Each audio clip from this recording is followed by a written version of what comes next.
100% God, 100% man. So in that nature, ay makikita natin yung yaman ng ginawa ng Panginoon sa atin. Ito pong binasa natin ngayong umaga, I would like to reflect on that, ay sinabihan ng Panginoong Diyos ang mga piniling bayan noong unang panahon, mga Israel, na ipinakikita sa kanila na susundin ninyo ang utos ng Panginoon.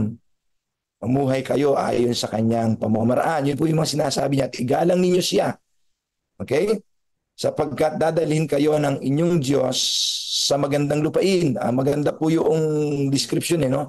Yung magandang lupain na yon na may mga sapa, may mga bukal. Na Brother Robert, tama ba ako? May mga umaagos sa mga lambak at mga kaburulan o sa bukid. Lupain na napakaganda na may trigo, may sibada, ubas, ilog, o igos, pomegranate, olibo, pulot. Ito pong lahat ay description ng beauty for the place the Lord is bringing us. Pinapangakong lupain, kagandahan, pangako ng kasaganaan. No? Sabi pa niya dito sa verse 9, hindi kayo mawawala ng pagkain sa lupain ito at hindi kayo kukulangin ng anuman. Makakakuha kayo ng mga bakal sa mga bato at makakahukay kayo ng mga tanso at sa mga kabundukan, maaaring mga ginto. Kainin kayo doon ng Panginoon, mabubusog kayo. Purihin ninyo ang Panginoon doon na inyong Diyos dahil sa magandang lupain na ibinibigay sa inyo. So sinasabi po dito sa atin na maganda, full of beauty, because God would like to come to us. He is a personal God. Ang Diyos ay isang personal na tagapagligtas, personal na Diyos na nag-iingat. He is a personal God. He is not far away from us. Madali siyang lapitan. So pinakikita ng Diyos na ang Diyos ay Diyos ng personal ng pag-ibig, personal ng pagkalinga, sa mga nai-enjoy natin, sa mga nai-enjoy natin ngayon, yung mga tinatanggap natin ngayon. Pinadadama sa atin ng Panginoon, He is a personal God. He is very close to us. Pero sabi dito ng sulat, ingatan ninyo na huwag kalilimutan ang Panginoon ang inyong Diyos at huwag ninyong susuwayin ang kanyang mga utos at mga tuntunin na ibinigay sa inyo sa araw na ito. Kapag nakakain na kayo, ayan mga kapatid, ang mabigat na salita. Kapag nakakain na kayo at nangabusog na kayo, kapag nakapagtayo na kayo ng maayos na mga tiraan, magaganda na ang mga bahay ninyo, full of wonders na ang buhay ninyo. At doon may na ang inyong mga hayop, pilak, kinto at mga ari-arian. Siguraduhin ninyong hindi kayo magyayabang at lilimot sa Panginoon na inyong Diyos na naglabas sa inyo sa kahirapan, sa kadustaan, sa kahihiyan. Tinanggal kayo ng Panginoon sa kasalanan. Saan man kayong pupuntang lupain, ginabayan kayo ng Panginoon sa malawak, nakatatakot na disyerto, sa buhay na puno ng pangamba, sa buhay na puno ng stress, sa buhay na puno ng kahirapan, pagluha, sakit, kamatayan. Huwag niyong kalilimutan ng Panginoon. Alam niyo mga kapatid, kahit na gaano kaganda yung buhay natin, pag ipinagpalit natin yung gandang iyan sa ganda ng Panginoong Hesus, mga kapatid, ito po yung sinasabi ni Sister White. Bagamat ang lahat ay maganda, at ang lahat ay nai-enjoy natin na maganda, wala nang ibang gaganda sa ating Panginoong Hesus. Yung likas na mayroon ng Panginoong Hesus, yun ang likas na mayroon ng Ama. So sinasabi po dito sa ating mga babasahin, as a personal being, God has revealed Himself in His Son. Sabi ni Sister White, the outshining of the Father's glory and the express image of His person. So mababasa po natin yun sa Hebrews chapter 1 verse 3, mga kapatid. Kahit na puno ng ganda, huwag ninyong kalilimutan ang Ama. ang Diyos sa pamamagitan ng pagpapahayag niya kay Kristo. So Jesus is the exact beauty and nature of God. So huwag natin siyang ipagpapalit sa ganda ng ningning ng bituin, kaya buwan. Kaya sabi ni Moses sa mga Israelita, nandun na kayo, pag tumingala kayo, makita niyo ang ganda ng buwan. Pag tumingala kayo, nakita niyo ang ganda ng bituin, ng kalawakan. Huwag niyong sasambahin sila. Sa Panginoon Diyos lamang kayo sasamba. Yun ang malaking reflection para sa ating lahat, mga kapatid. Kapag tayo ay dumadaan sa mga pighati, dumadaan tayo sa mga magandang tagtunang buhay at karanasan, mabilis nating nalilimutan ang Panginoong Hesus. No?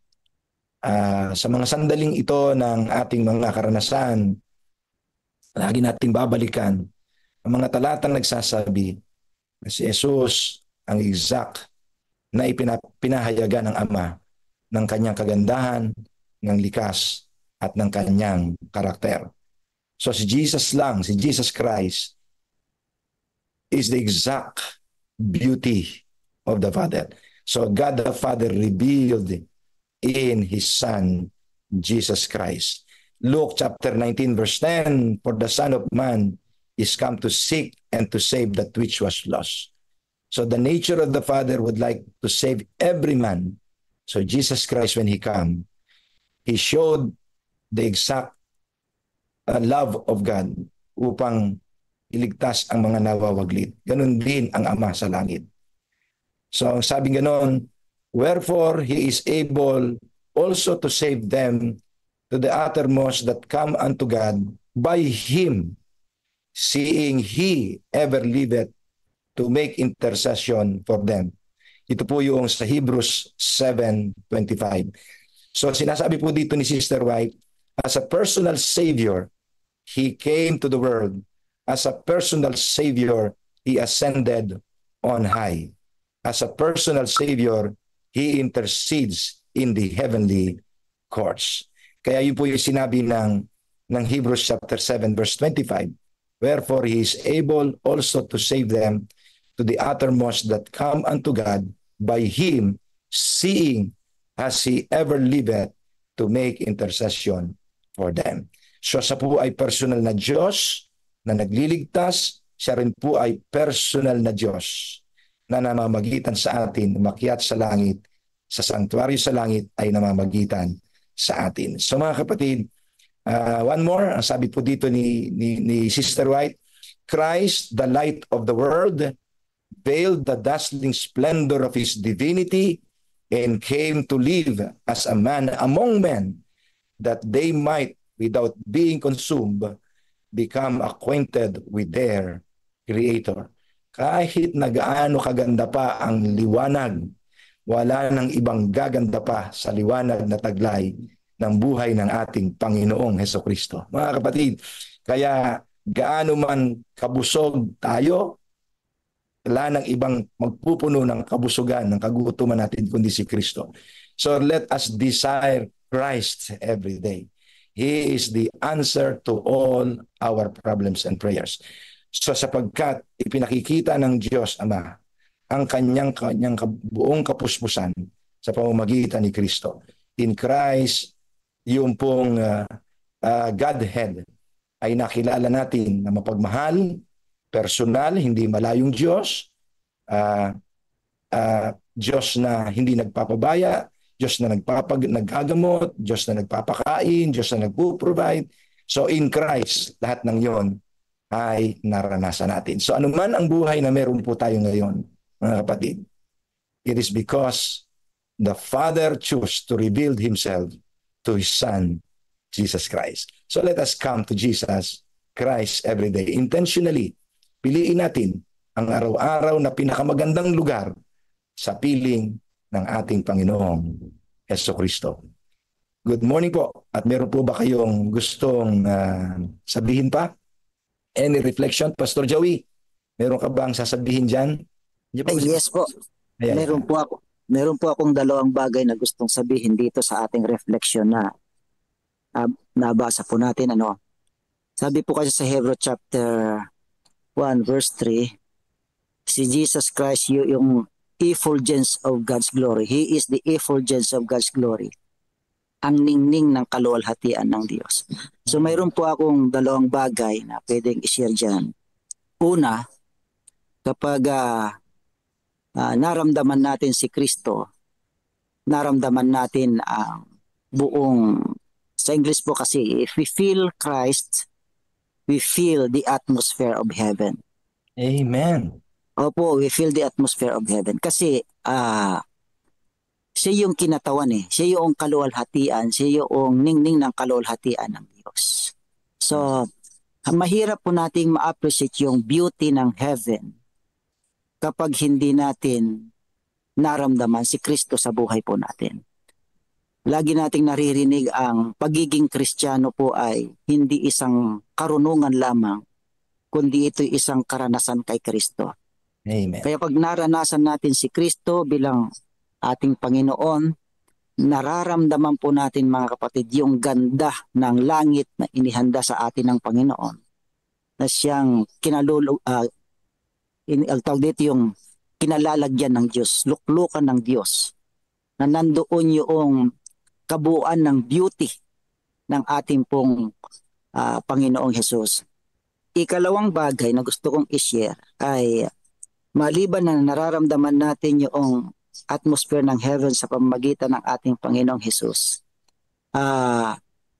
kapag tinanggap natin yung pamamatnubay ng ating Panginoong Hesus, tinanggap natin yung package ng buong kawalan ng hanggan ng kaloob ng Panginoon na siya namang pangako niya sa bawat isa sa atin.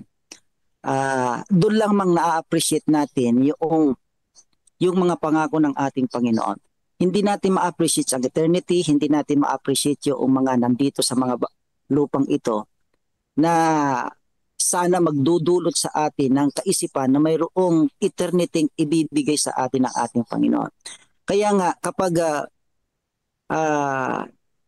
tinanggap natin si Jesus, tatanggapin natin yung eternity na ipinakikita ng bawat kapahayagan ng Diyos.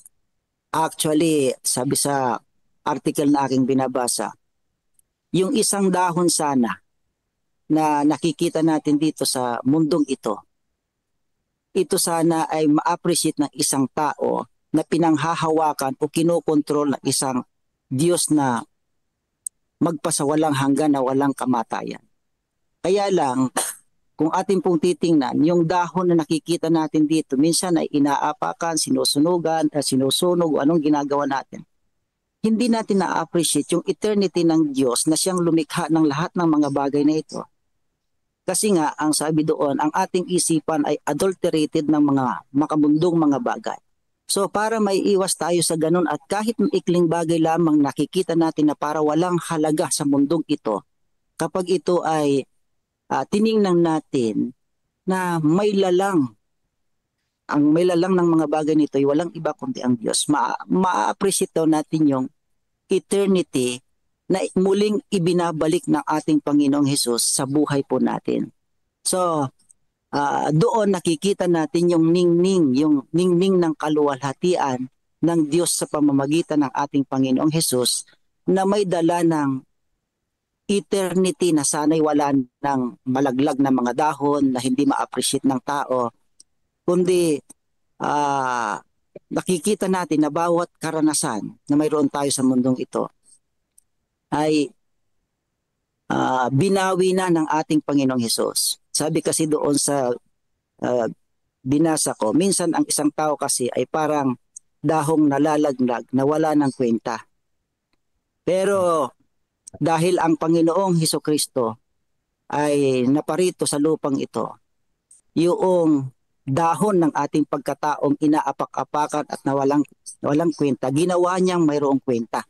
Hinawakan niya, hinaplos niya upang maramdaman natin yung eternity at kaluwalhatian ng Diyos na alok niya sa bawat sa atin.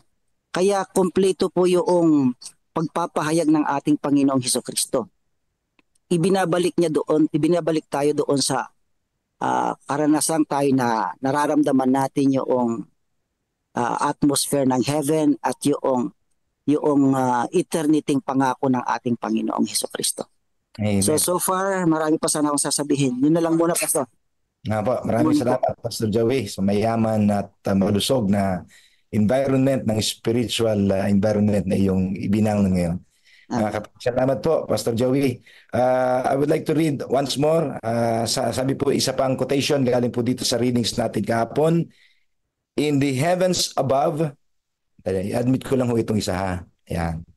In the heavens above, in the earth, in the broad waters of the ocean, we see the handiwork of God. All created things testify to His power, His wisdom, and His love. But not from the stars or the ocean or the cataract can we learn of the personality of God as it is revealed in Christ. Yeah, nandun mga kapatid, nandun yung kamay ng Panginoon. Okay, so sabing gano'n ng Psalms, no? Ang kalawakan ay nagpapakita ng gawa ng kamay ng ating Panginoon, ng Diyos, mga kapatid. Pero hindi po yun ang kabuong kapahayagan ng Diyos, kundi kay Kristo niya inihayag ang tunay na personalidad ng Diyos. So mga kapatid, ating pong hilingin pa ang iba pa. Anyone would like to share? Meron po bang gusto mag-share ng inyong reflection? How is the environment in the Zoom? Welcome po ang mga kapatid. 57 na po tayo sa ating pong Zoom, sa ating pong live stream sa FB. God first morning po sa inyong lahat mga kapatid na sumusubaybay. Meron pa po ba kayong gusto sabihin mga kapatid regarding this discussion? Pastor, good morning po. Good morning. Ayan, si Pastor Raylord. Good morning, Pastor Raylord. Apo. Not first morning. First morning. Walang gusto mag-share kasi na-confuse kahapon sa reading. Kahapon po ay yung God the Father revealed in Christ. Tama ba? Apo. So, sa akin po ang reflection ko dito, ang pinaka-reason ng Panginoon why He chose to reveal Himself in the form of Jesus Christ ay para mag-make sense po sa atin, para maging personal talaga. At yan po ang pinaka-kakaiba, yung difference po ng Christianity sa kaibahan niya sa ibang mga relihiyon. Sa ibang religion po ay yung Diyos hindi personal, impersonal. Wala silang concept ng personal God. Sa ibang religion, ang Diyos ay unreachable. Kailangan mong dumaan sa isang medium.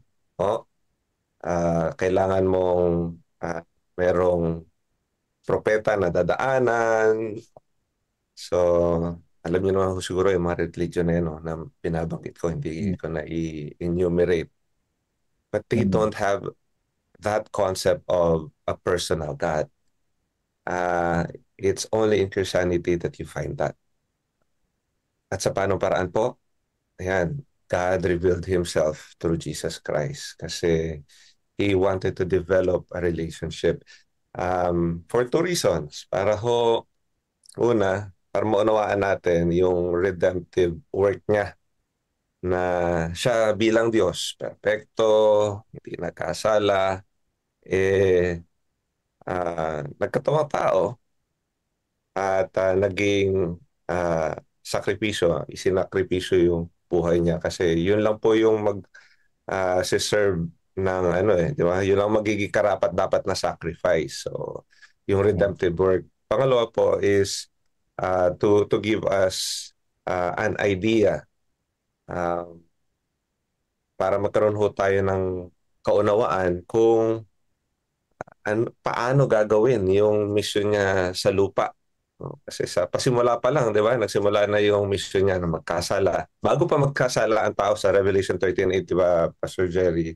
Yeah. Before the foundation of the world, the Lamb was slain. Ibig sabihin, sa pasimula pa lang, even before, kumbaga, man fell, mission was already there. Nandun na yung kumbaga, intensyon ng Panginoon na iligtas tayo. Pero paano yun mauunawaan ng tao? And paano yun maitatranslate sa mga tao na mauunawaan nila? So kinailangan talaga ng Panginoong Jesus na magkatawang tao para makita. Hindi lang natin makita yung splendor niya. Mahalaga ho yan.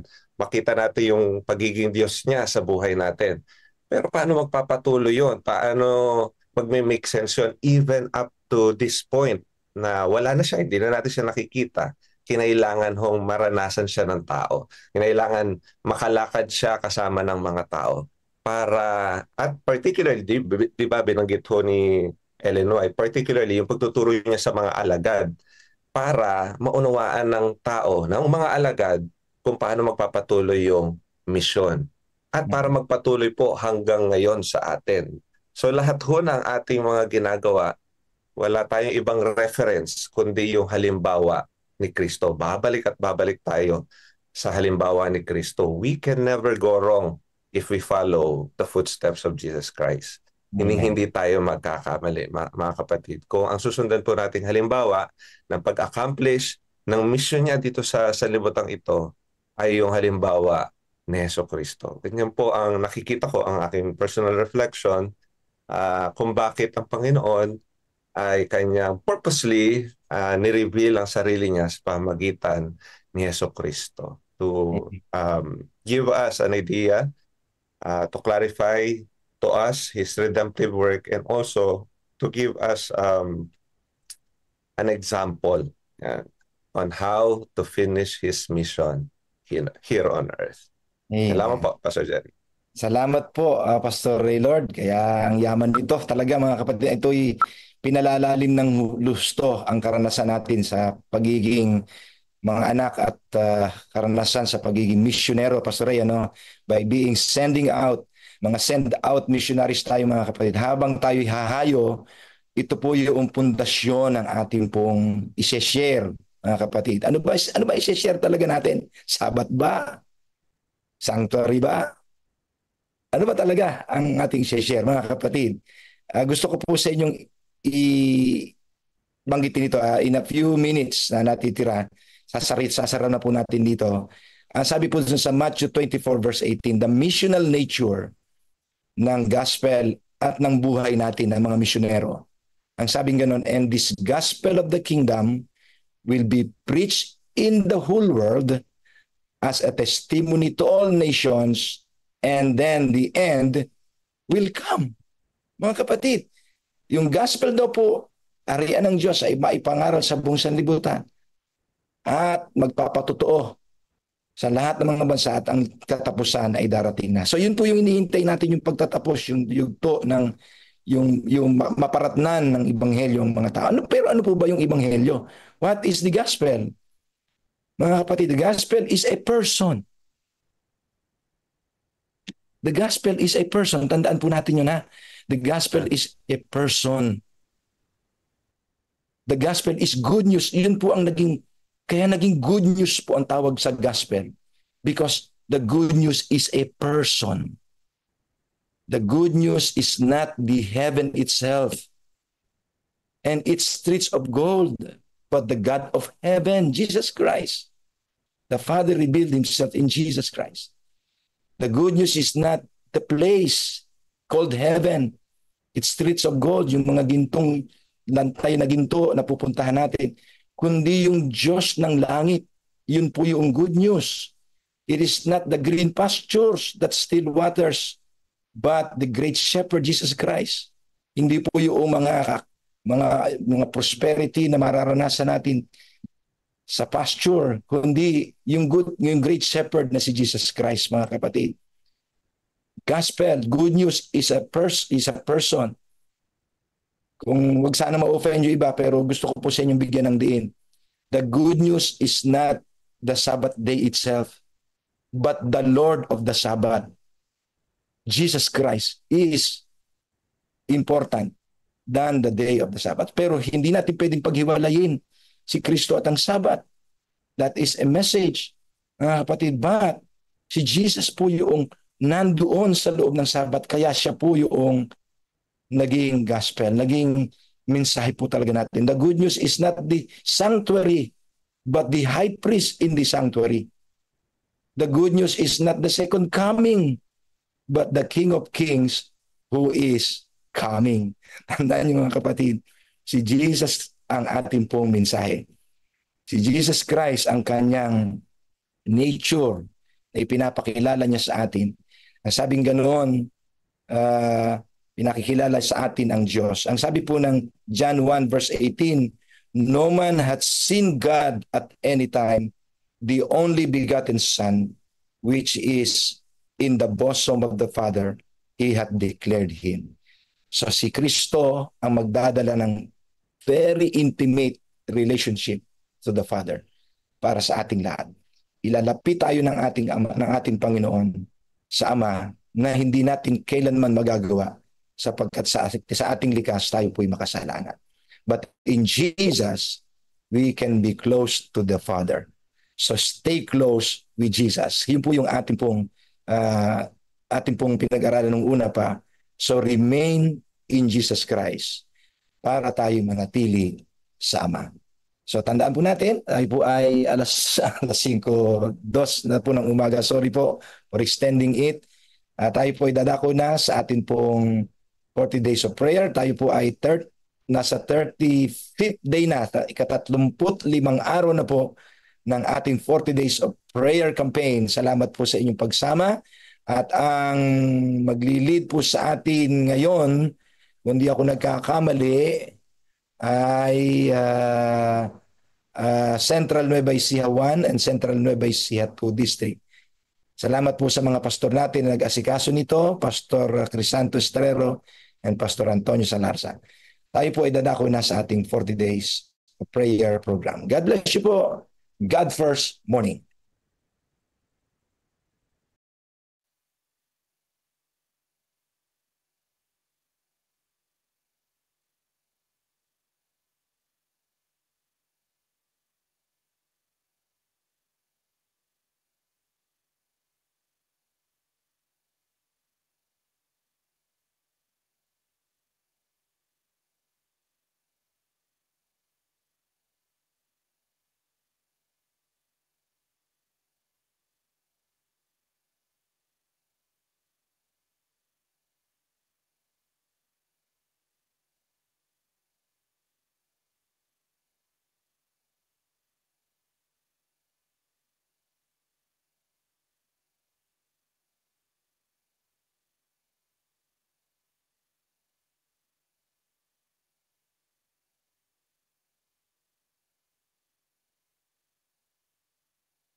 After Jesus returned to heaven, his disciples remained with the awesome task of taking the gospel to the whole world.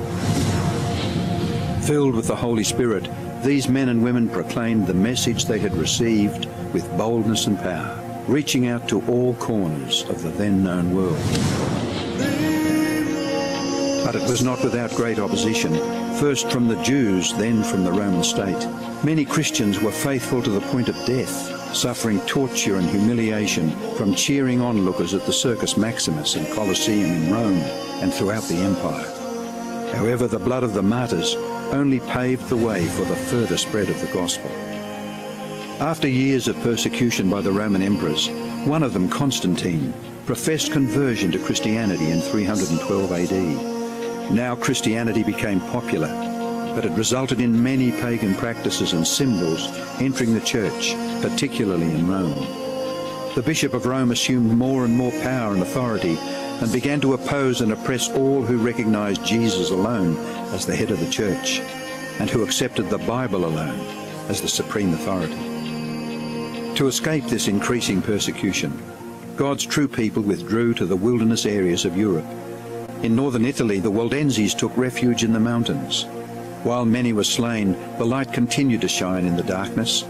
God was still in control, and he began to raise up men like Wycliffe, Huss, Tyndale, Luther, Calvin and Zwingli to stand for his truth. They stood for the Bible alone, faith alone and Christ alone.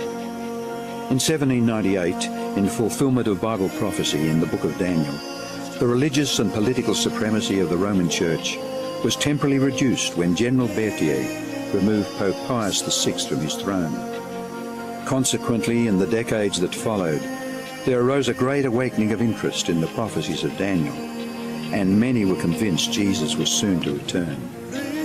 In the United States, the Baptist preacher William Miller was joined by hundreds of other preachers in their expectation of the return of Jesus in 1844. However, when Christ did not return in 1844, further Bible study led a small group to discover that Christ's ministry in the heavenly sanctuary was an explanation for their great disappointment. They discovered that the Bible taught that the seventh day was the Sabbath that Jesus had set aside for his people. Slowly they came to understand that their mission was to preach the three angels' messages of Revelation 14. Their goal as Seventh-day Adventists was to preach with power the everlasting gospel and to prepare the world for Christ's return.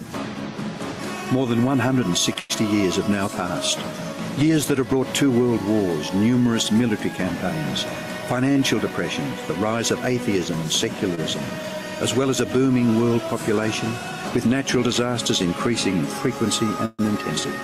Today, the Church's mission and message is more relevant and urgent than ever in its history. Jesus is coming soon, and the world must be warned. Prepare to meet your God.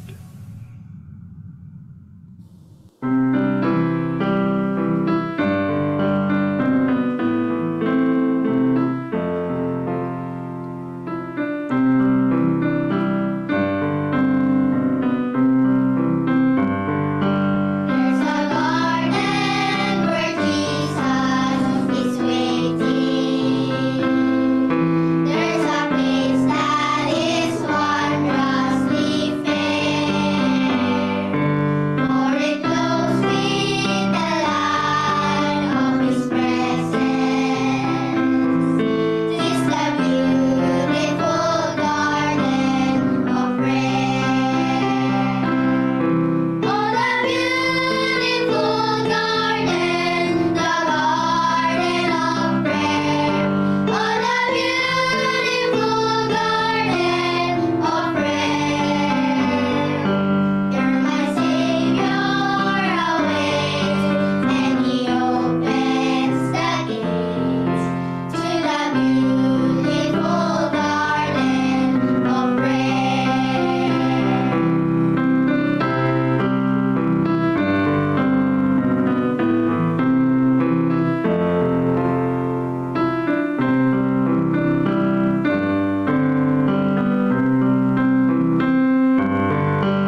Sa panahon ng aking kabataan,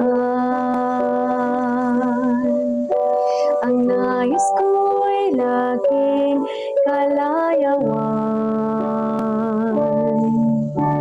Maraming nagawang mga kasalanan, hanggang ang Diyos ay aking nalimutan. Mga pagsubok man sa akin dumating, iba't ibang uri ng suliranin. Sa bigat ng pasal, halos di ko kayanin, ngunit ang Diyos ay nariyan pa rin. Bakit mahal ako ng Diyos? Bakit mahal ako?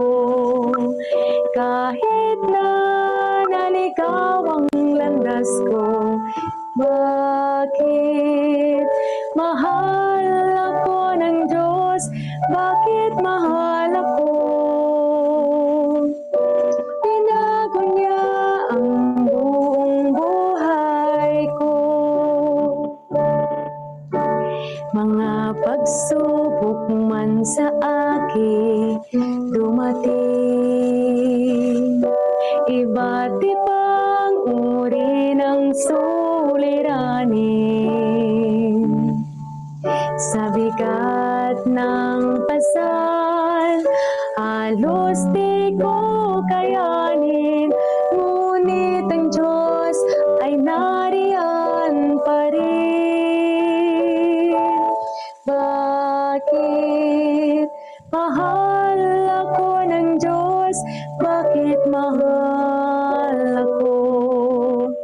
Kahit na naligaw ang landas ko, bakit mahal ako ng Diyos? Bakit mahal ako? Binago niya ang buong buhay ko. Marami na akong napatunayan, pag-ibig niya'y sadyang walang hanggan. Maging sa malaking alon ng kamatayan, iginawad niya sa aking kaligtasan. Bakit mahal ako ng Diyos? Bakit mahal ako? Kahit na naligaw ang landas ko, bakit mahal ako ng Diyos? Bakit mahal ako? Binago niya ang buong buhay ko. Binago niya ang buong buhay ko.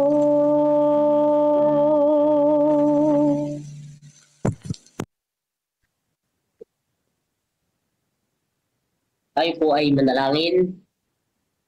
O mapagmahal naming Diyos na nasa mga langit, sa umagang ito, Panginoon, amin po ibinabalik pinakamataas na papuri at pasasalamat sa inyo. Maraming salamat sa pag-iingat, Panginoon, sa isang gabi na nagdaan, saan kami ay nakapagpahinga. Narito naman kami ngayong umagang ito upang patuloy na maglingkod sa inyo. Sa umagang ito, Panginoon, akin po idinadalangin ang amin pong gagawing 40 days of prayer. Nawa ang inyo nawang banal na espiritu ang siyang patuloy na manguna sa bawat isa, lalong-lalo na ipagkaloob ang katalinuhan na nagmumula sa inyo sa amin pong tagapagsalita, Pastor Tony Salarsa, na kung saan ay maibahagi niya sa amin ang inyong mga salita, at ito, Panginoon, ay patuloy naming maitanim sa aming puso't isipan at magamit namin sa patuloy na paglilingkod sa inyo hanggang sa inyong ikalawang pagdating. Inisinawa ang aming mga pagkukulang at pagkakasala sa pangalan ng aming Panginoong Yesus. Amen. Isang mapagpalang umaga sa ating lahat, mga minamahal, mga kaibigan, mga kapatid. Sa lahat po ng sumusubaybay sa ating po 40 days of prayer na tayo po ay malapit na magtapos. Sa ilang mga panahon na lamang ay matatapos na natin ito. Ang atin pong maiksing devotional ngayon po umagang ito ay pangunahan ng Central Nueva Ecija 1 at Central Nueva Ecija 2. Sa pangunguna po ni Pastor Tony Salarsa at ganoon din po ng inyong lingkod, Pastor Chris Astrero. Ang akin pong bahagi ngayon ay akin pong ilalathala at sasabihin po sa inyo ang atin pong mga participants, mga nagsiganap at magsisiganap pa sa ating programa sa umagang ito. Unang-una ay nais pong pasalamatan ang atin pong nanguna sa atin pong opening prayer sa pangunguna po ni Sir James Forcado, sa pong teacher natin sa Cabanatuan Adventist Elementary School. At ang inyong pong lingkod, Pastor Chris Astrero, ang siyang presider sa umagang ito. At ganoon din, pangungunahan po tayo ng special number ni Brother Sheikh Elisha Astrero, na kung saan siya po magbibigay sa atin ng natatanging awitin para sa atin pong Panginoon. At ang ating tagapagsalita ay walang iba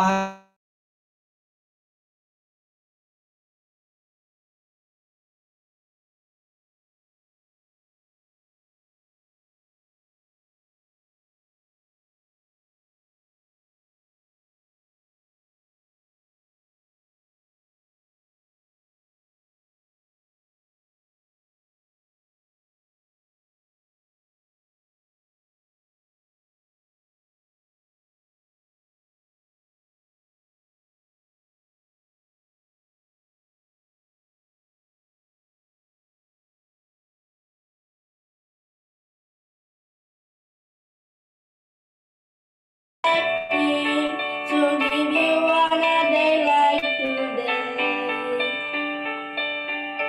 So here I am with empty hands and something I've been waiting to say. Oh, it's not wrapped with ribbons or bows, but this is my gift and here it goes. I will reach out my hand to someone in need. Be courageous and kind like Jesus would be. I will build up my friend with the words that I say.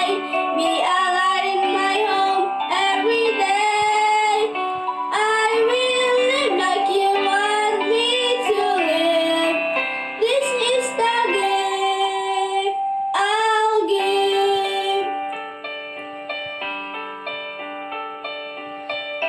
The good I seek begins with me, and I believe there is always a way.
Magandang umaga sa ating lahat, sa ating pong mga tagapakinig, sa ating tinatawag na 40 Days of Prayer. Ito po ay napakahalaga na ating pong pag-aralan ngayon sa umaga ito, ang tinatawag na paniniwala sa personal na Diyos. Ito po ang ating pong tinatawag na sa titulo na ito, ang paniniwala. Upang po tayo po ay magkaroon ng inspirasyon, kalaman sa tulong ng ating Panginoon. Unang punto na nais kong dalhin sa inyo, sa kabila na mayroon 5 punto na nais ng Diyos ipahayag, ipakilala sa pamagitan ng mga nag-aaral, sa pamagitan ng mga natututo, sa pamagitan ng mga nanglulupaypay upang po tayo ay makilala natin ang Diyos. Ano po? Number 1, pagkilala sa Diyos. Malaga sa buhay natin na tayo po ay ma-establish natin ang buhay Kristiyano bilang tayo mananampalataya. Dapat nating maunawaan ang bagay na ito kung paano po ay sinasabi ng Diyos. Ano? Kung paano po ang Diyos nagpakilala sa lahat ng mga tao bilang po siyang Diyos na makapangyarihan sa lahat, ayon po sa pinahayag ni Ellen G. White. No? Ang kahalagahan ng pagkilala sa Diyos bilang isang personal na entidad na nagmamahal at nagnanais ng mabuti para sa lahat na kanyang mga nilalang.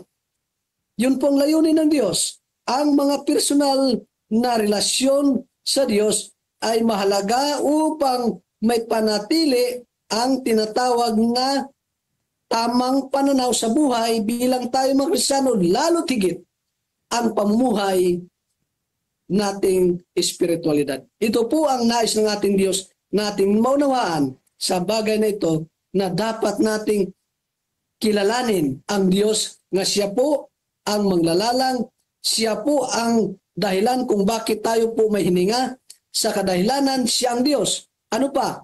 Ang Diyos ang siya po na tagapagligtas. Ang Diyos na siya pong ating manunubos sa lahat ng mga bagay na ito. Dito po na siya nauwi ang tinatawag na pagkilala sa ating Diyos bilang po siyang ating makapangyarihan sa lahat. Ano ho? Pangalawa, na nais ng ating punto ng ating pag-aaral sa umaga ito ay pagpapahalaga sa pananalangin. Importante sa bawat tao, sa bawat pamilya, sa bawat mananampalataya, na tayo po ay palagi dapat mapanalanginin. Ano po ba ang dapat nating ngunawaan sa pananalangin? Ang pananalangin, ito'y nagbibigay ng kalakasan. Ang pananalangin, ito'y nagbibigay ng kagalingan. Ang pananalangin, ito po'y nagbibigay ng unawa sa bagay na ito. Ang pananalangin ay ito po'y nagbibigay ng inspirasyon sa nananalangin, ganon din sa tinatawag na ipinapanalangin. Kaya po, napakalaga sa buhay natin, bilang tayo mga Kristiyano, dapat po tayo po ay mapanalanginin. Ano? Ang pangatlong punto sa nais ng ating Panginoon, ating maintindihan, ang pag-aaral ng banal na salita.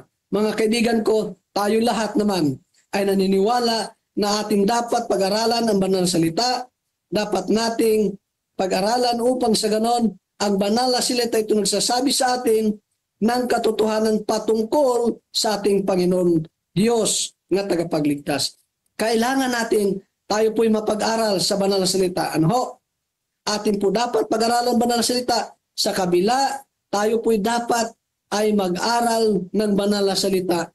Hindi ang ibig sabihin, tayo po'y kumbaga ngayon kung ating tingnan sa buhay natin bilang isang mga Kristiyano, ang iba ngayon ay gumagamit ng mga cellphone. Pero ano po ba? At ang iba ay sa kanilang paggamit ng cellphone, yun na po kanilang binabasa sa tinatawag doon sa pulpit. Ano ba ang sinasabi ng Biblia? Kailangan natin pag-aralan ang banal na salita na ito po ang dapat nating pahalagahan. Ang tinatawag na banal na salita. Ano ho, mga kaibigan ko? Importante yan sa pamagitan ng pag-aral ng banal na salita. Ano ho? Bible ang dapat nating dalhin palagi at dapat tayo makitaan ng katotohanan. Ano po? Tayo po ay magdala palagi ng Bible. Tayo po ay nagbubuklat palagi ng Bible, pamilya, individual, dapat tayo po'y may Bible. Wala pong rason o dahilan na wala kayong Bible. Bakit?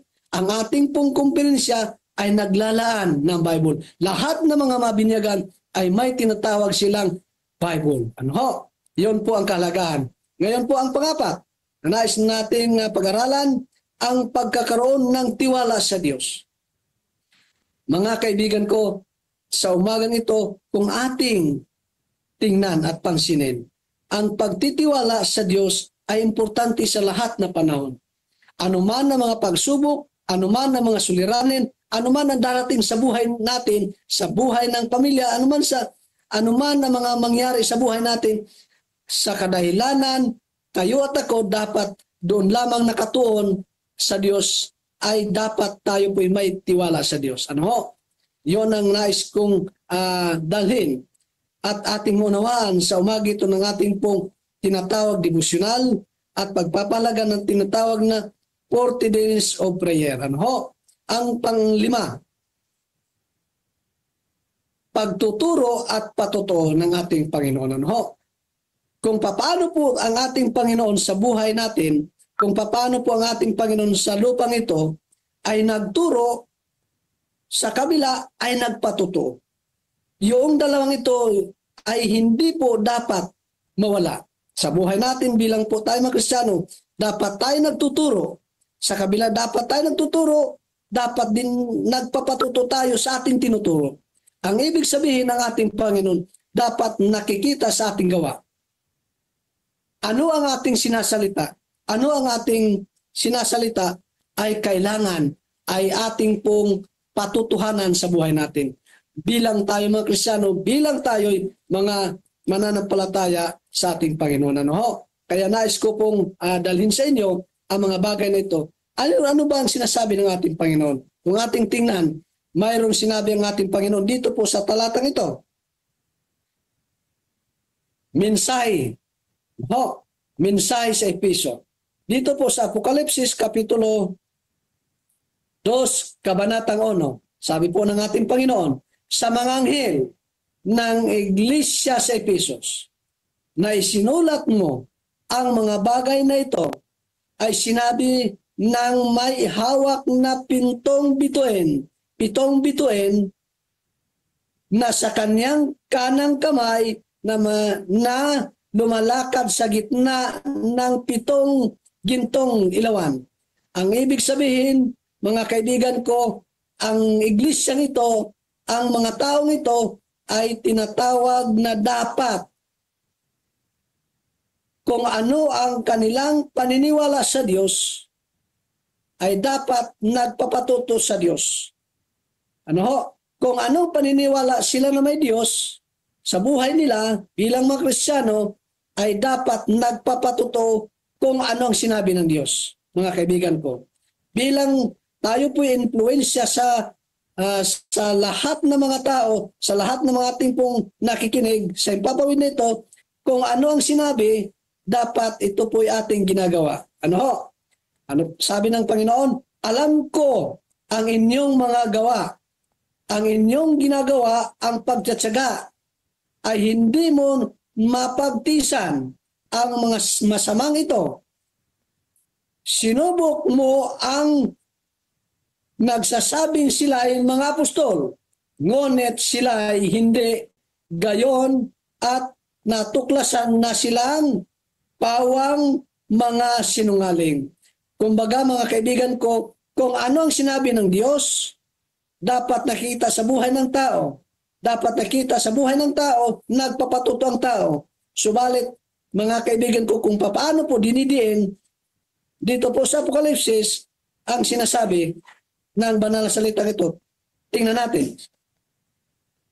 Alam ko rin ikaw ay nagtitis at nagsikap dahil sa aking pangalan. Ito po ang tao na tinatawag na mananampalataya sa ating Panginoon at hindi ka napagod. No, yun po ang nais ng ating Panginoon. Kumbaga hindi tayo mapagod, patuloy tayo lang sa ating pananampalataya. Patuloy lang tayo sa paglilingkod sa ating Panginoon. Napaka-importante po mga kaibigan ko na tayo po'y magpatuloy sa kabanalan, sa pamuhay na may kabanalan, na tayo po bilang po mga naniniwala, mananampalataya sa ating Panginoon. Ngunit ang sabi niya sa 4, ito ang hindi ko gusto laban sa inyo, iniwan mo ang inyong unang pag-ibig. Mga kaibigan ko, kung paano po sinasabi ng banal na salita, kung paano po ang iglesia una sa lahat ay naging kakitakip sa Diyos. Subalit dumating ang panahon ng mga pagsubok, iniwan nila ang pagmamahal sa Diyos. Mga kaibigan ko, sa umagang ito, dapat po nating panatilihin, painitin natin ang tinatawag na pananampalataya. Ating pong pagandahin, ating pong paigtingin ng marudub na tinatawag na ating pagtitiwala sa Diyos sa kadahilanan, ang Diyos ang siyang ating tagapagligtas. Dapat po, mga kaibigan ko, ano man mangyari sa buhay natin, sa buhay ninyo, sa buhay nating lahat, sa lupang ito, dapat ating pong tinatawag na panatilihin natin ang pagmamahal sa ating Panginoon. Yun po ang aking dalangin sa umaga ito, ang ating pong devosyonal. Ang importante, tayo po ay hindi po iiwan natin ang Panginoon natin, na siyang ating nagbigay sa ating buhay, siyang nagbigay ng lahat, at siyang nagligtas sa atin, at siyang may-ari ng buhay natin. Dapat tayo'y manatili na nagmamahal at naglilingkod sa mga tao, nagpapakilala sa mga tao, sa at mga kapaligiran, sa lahat ng mga bagay na ito, kundi ang Diyos ang ating palaging itinataas bilang ating dakilang Diyos, bilang ating Panginoon na may-ari ng ating buhay. Pagpalain tayo sa umaga ito. Amen. Amen. Amen. Amen. Amen. Okay, maraming salamat po, Pastor Tony Salarsa at sa Central Nueva Ecija 1 at Central Nueva Ecija 2 districts. Salamat po sa inyong pangunguna. Tayo po ay 54 dito sa atin pong Zoom meeting at sa atin pong Facebook Live ay meron na pong 68 viewers. Medyo challenging po ang internet connection. Karamihan po na ating mga pastors ay nasa 1,000 missionary. So tayo po ngayon ay dadako na sa ating pong breakout prayer rooms. Ating pong ipinost dito sa ating chat group o chat box ang ating pong mga prayer group leaders. At kayo na rin po ang ating prayer focus for today. Particularly po ay hihilingan namin kayo na ipanalangin ang inyo po mga lingkod, ang mga officers po ng ating CLPM. Kayo din po ang gaganapin na election ng ating po mga karagdagang workforce sa leadership, ang mga directors is coming November 21 to 23 na po yan. So, pakipanalangin po natin specifically na ang Panginoon ang siyang gumamit sa mga mapipiling nominating committee at ang kanyang kalooban ang ating pong masunod. So tayo po ipangunahan ng mga prayer leaders na aking pong ipinost dito sa ating chat box. At tayo po ay mananalangin na ngayon ng sama-sama. Kung sakali po na ating mga prayer leaders ay hindi makakonect na maayos, ay hilingan po namin kayo mga kapatid na pakipangunahan po ninyo ang ating po mga prayer rooms. Tayo po ay dumako na sa ating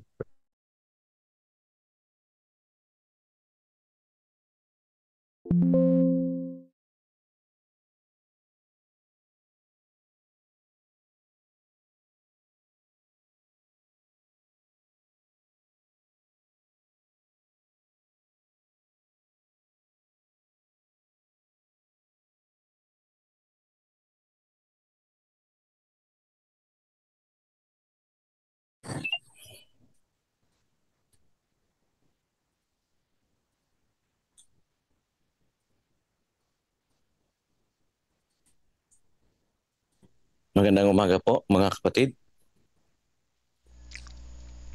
Good morning po, Morning Pastor. po. Morning po.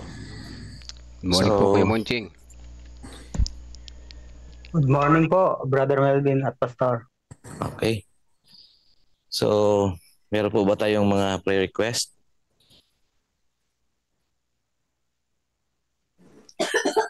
Good morning po sa ating lahat. Pasama po sa prayer si Amalia Reyes sa kanyang patuloy na pagkikimo.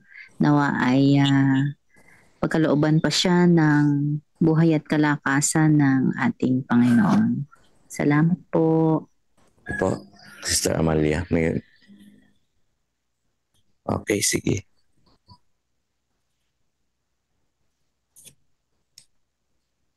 Meron pa po ba, mga kapatid? Pastor, Apo. tuloy pong pananalangin sa mga bagong binyagan sa Campugo at ang buong iglesia po. At special prayer po. Salamat po. Okay po.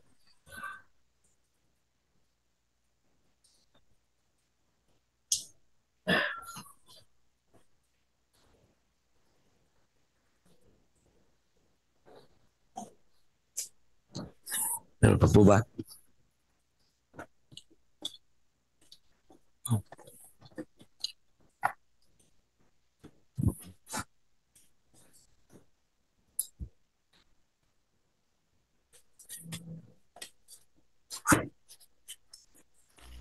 Pastor, sama na rin natin yung mga personal prayer request ng bawat isa na nasa live ngayon. Ano man ang kanilang personal prayer request na hindi nila nabanggit, isama na lang po natin in general. Salamat po. Sige po, sige po. Okay. So, una, yung si Sister Amalia, no? Amalia, ano apelido po nun? Reyes po. Reyes? Reyes. Reyes. Okay. Reyes. Tapos yung pangalawa ay Campugo Church po ba yun? Yes po, Pastor. Okay.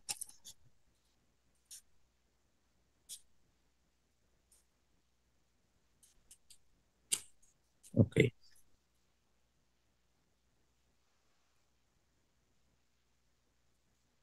So, pwede po bang gawin natin yung Acts prayer? Sino po ang pwedeng ating makasama?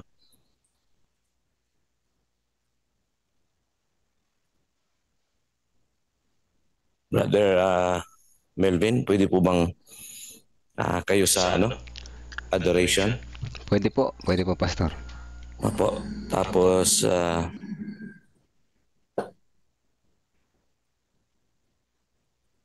si Sister Nedy ba? Yes po, Pastor. Opo. Sa ating consecration, okay lang po ba? Then,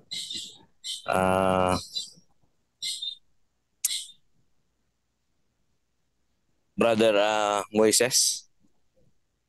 Yes po, Pastor, sa. Okay, so ikaw po sa supplication, pwede ikaw sa supplication? Okay po, sige, Pastor. Opo. Sige.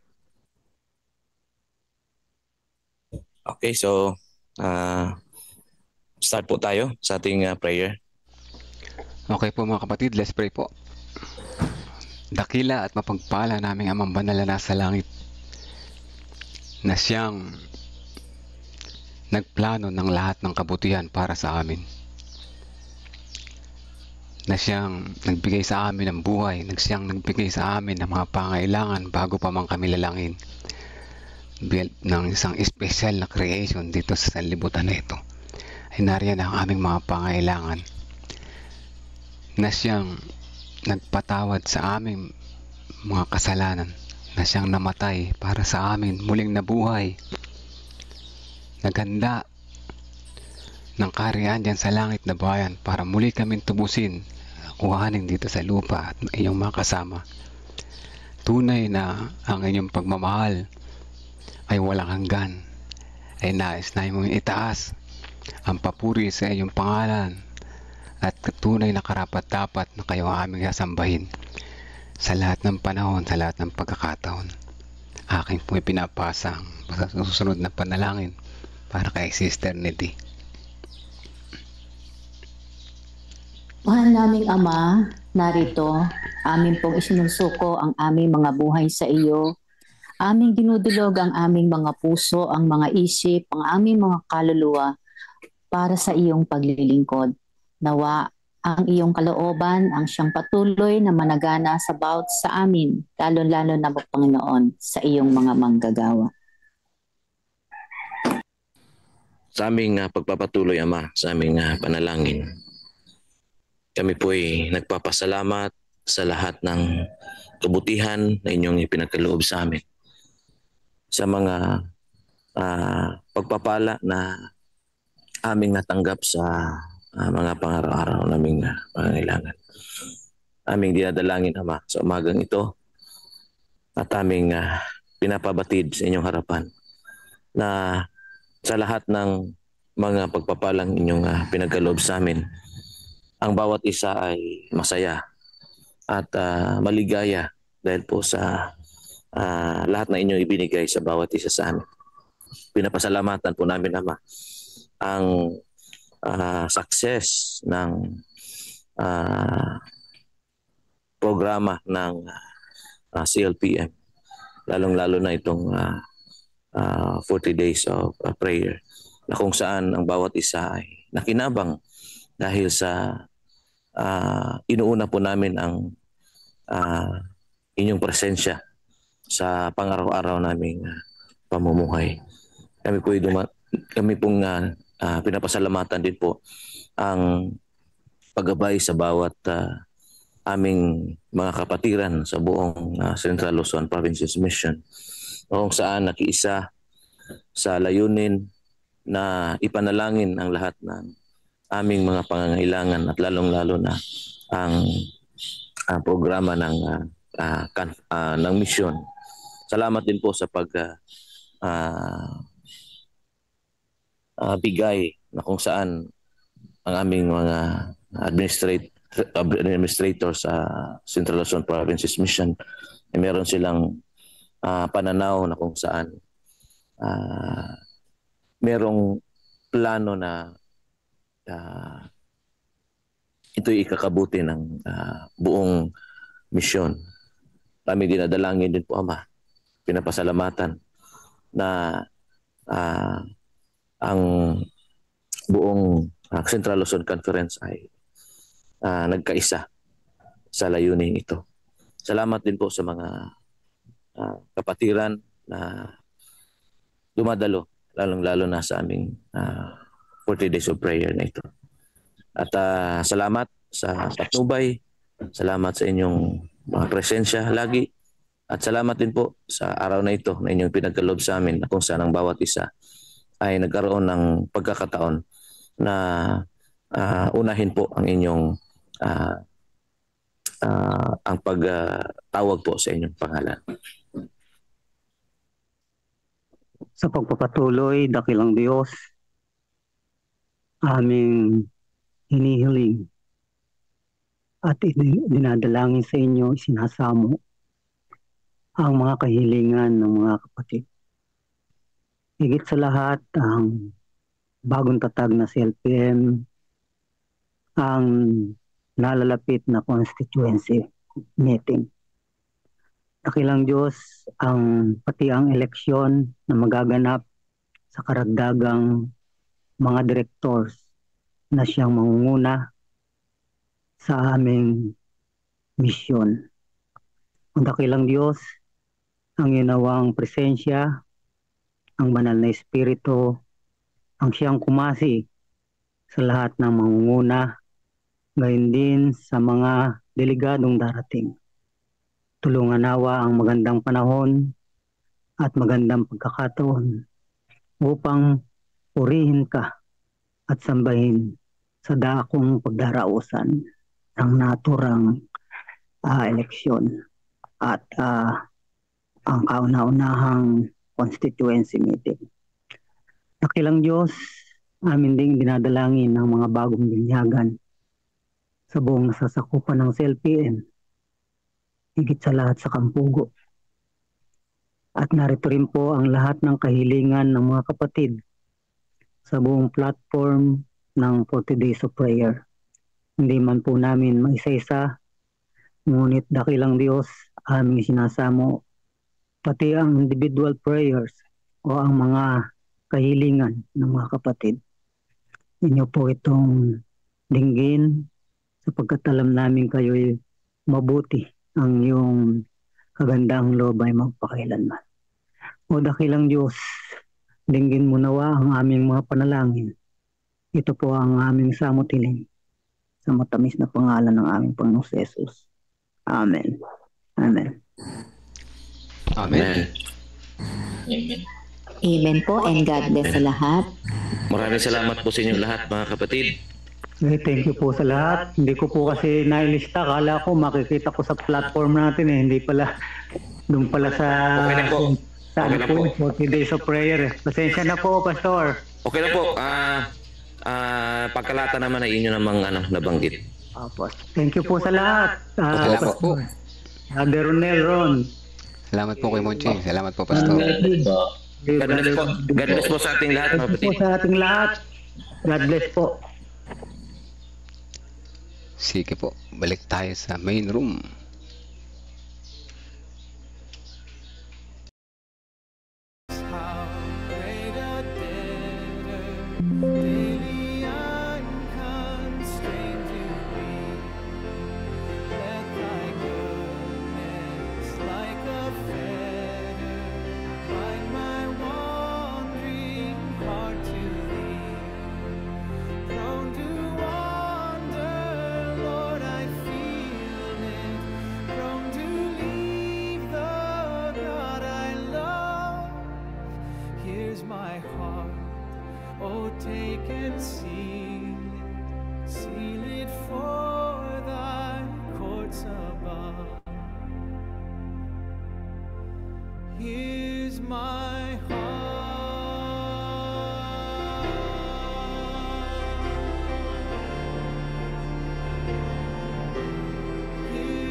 Here's my heart, oh take and seal it for thy courts above.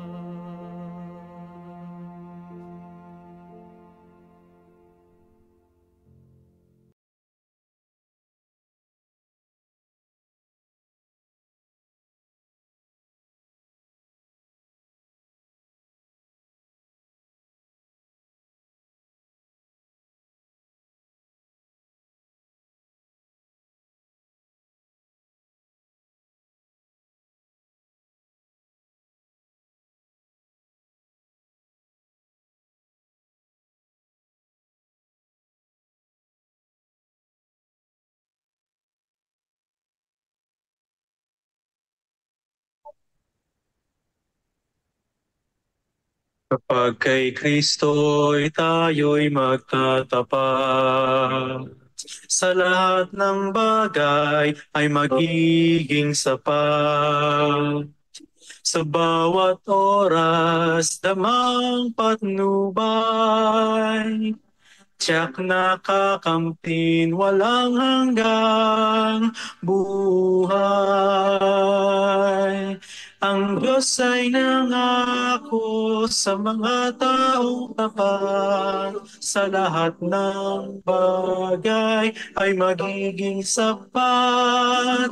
Atin siyang purihin sa lahat ng oras, awit ng pagwalhati ating itaan.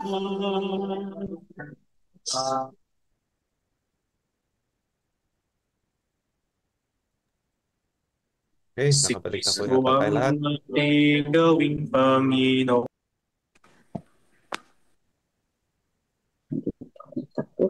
Balik na po tayo lahat. Maaari na po tayong mawit ng ating pong song o anthem, ating pong Lift Up the Trumpet, Brother Cyrus.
Sa ating pong pawakas na panalangin, inanyayahan ko bawat isa na yumuko at ating hilingin ang presensya ng Banal na Espiritu at ganoon din sa ating paglapit sa ating Panginoon sa umaga po. Tayo po'y manalangin. Dakila at mapagpala namin Diyos sa umaga pong ito, kami pinagpapasalamat sa inyo sapagkat tunay na pinadama sa bawat isa amin ang inyong pag-iingat, pagkalinga at pagmamahal. Maraming salamat dakilang Diyos sa mga mensahe na amin napakinggan na naway magsilbing inspirasyon sa bawat isa amin upang kami ay patuloy na maihanda lalong-lalo na sa nalalapit na ninyong pagbabalik. Tulungan at ingatan, dakilang Diyos, ang bagong tatag na misyon sa aming pong teritoryo, ang Central Luzon Provinces Mission. Tulungan at ingatan ang mga namumuno nito. Unang-una, ang aming pong mahal na Presidente, Pastor Jerry Estabilio, at ganoon din ang aming mahal na Executive Secretary, Raylord Reyes, at ganoon din po ang aming pong Treasurer na kung saan sila pong tatlo ay inyong gagamitin upang maihayo ang inyong banal na gawain sa pangunguna, sa bawat isa, sa lahat ng mga manggagawa at ganoon din sa lahat ng mga kaanib ng amin pong bagong tatag na misyon na ito. Tulungan po kami dakilang Diyos na patuloy na humayo na magkakasama upang tapusin ang inyong banal na gawain. At kung magkagayon kami po'y uuwi na sa langit na bayan na inyong pagkaloob sa bawat isa. Tulungan at ingatan kami sa pagtatapat. Ipagpatawad din kami sa pagkukulang pagkakasala sapagkat hinihiling po namin ang lahat alang-alang lamang sa matamis na pangalan ng aming tagapagligtas sa Jesus. Amen. Amen. Amen. Amen. Amen. Amen po. Amen po. Amen. Amen. Amen. Okay, ang oras po natin ay alas 5:56 na po ng umaga. Maaga po tayo natapos ngayon. Salamat po sa mga nag-lead. Salamat din po sa lahat ng mga umattend ngayong umaga. Ay, mga kapatid, salamat po sa inyong tawag dito, pagpili na kami po ay samahan dito sa platform natin na tayo ay magkaroon ng prayer rally for Central Luzon Provinces Mission. Ako po ay personal na nabe-bless, mga kapatid, nagiging lalong malapit sa Panginoon at kayo po ay napapamahal ng lubos sa inyong lingkod. Salamat po sa inyong pagsama, sa pananalangin na kasama namin. Tandaan po natin palagi, put God first and you will never be lost. God first morning. Thank you po, Pastor. God first morning. Shout out sa Irene and Cheta. Amen. Thank you po, Pastor. Thank you po, Pastor.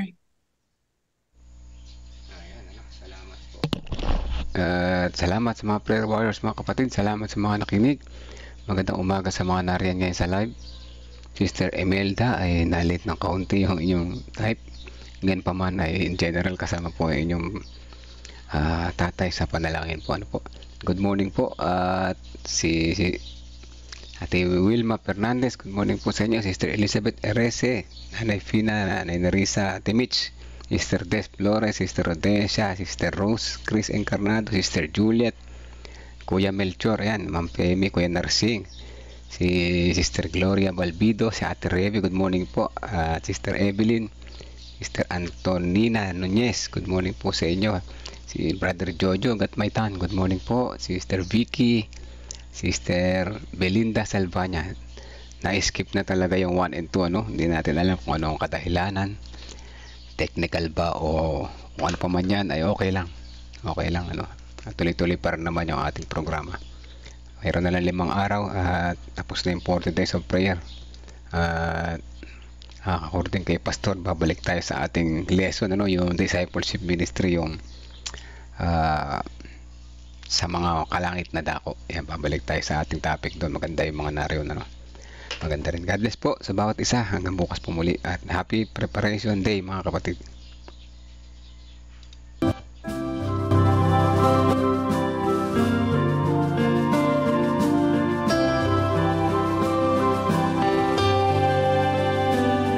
I hear the voice of Jesus calling. My answer is I will go. I see the need of people crying. My answer is I will go.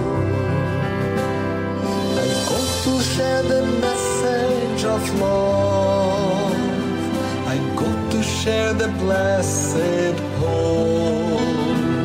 But if I get discouraged, I call to Jesus' help.